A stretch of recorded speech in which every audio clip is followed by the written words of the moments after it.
Call me a bit of a skeptic when I hear the Democrats talk about that we have to do these things just to save one life. Just one life. It is imperative that we destroy our Constitution and take away the constitutional rights of 330 million people just to save one life, when the Democrat Party right now is more radical on abortion than at any time in the history of the world. Their position on abortion and a woman's right to kill her baby is the most extreme position that they have ever taken. So I'm just a little bit skeptical when they talk about how critically important it was to force people to use masks or to be vaccinated just to save that one life when they've taken the position on abortion that they have. Ms. Gohagen, as a parent and former teacher, can you describe the harm that the closure of schools and remote learning inflicted on your children? Yes, thank you for the question.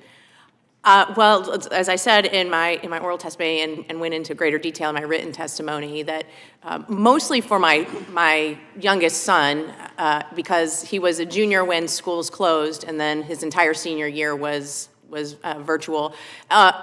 The best word I can use to describe that is it just delegitimized school for him.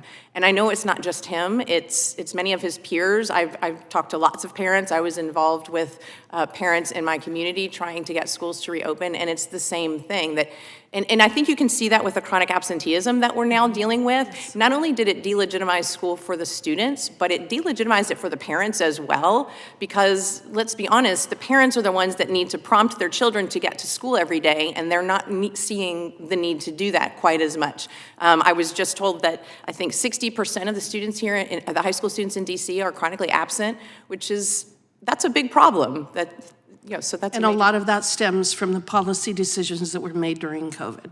Absolutely, okay. Yes. Did you know that the declines in reading and math achievement during the pandemic were among the largest declines observed in a single assessment cycle of the National Assessment of Educational Progress program? Yes, I am very aware of that. And can you describe how students with special educational needs may have been particularly affected by school closures, mask mandates, and other COVID-19 measures?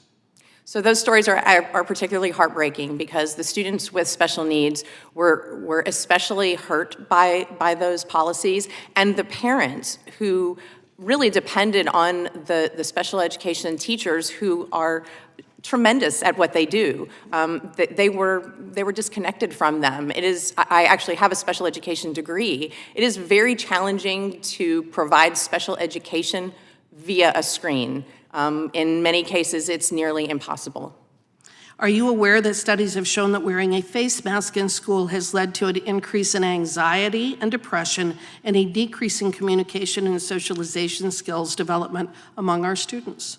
I am aware of that, and I witness that on a very regular basis. I volunteer in a school that was actually started because their schools were closed. This is an urban school, and I walked in, and we were never masked in that school. And the students in that school who were just failing in their public schools are now thriving, but they were never masked. They're very social. They communicate. In fact, one has even testified in Frankfort, Kentucky, in front of the Education Committee. So I can see the vast difference between the students who were masked and shut out and the students who were allowed to be in person, unmasked, and fully children.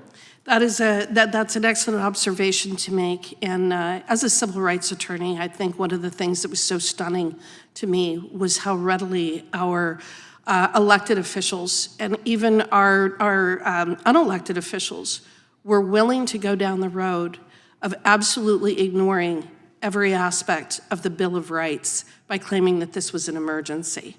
And while I think for the first couple of weeks, people could understand, we didn't quite know what COVID-19 was. We didn't know how it was going to affect us. We didn't know what it was going to do. But pretty quickly, we figured it out.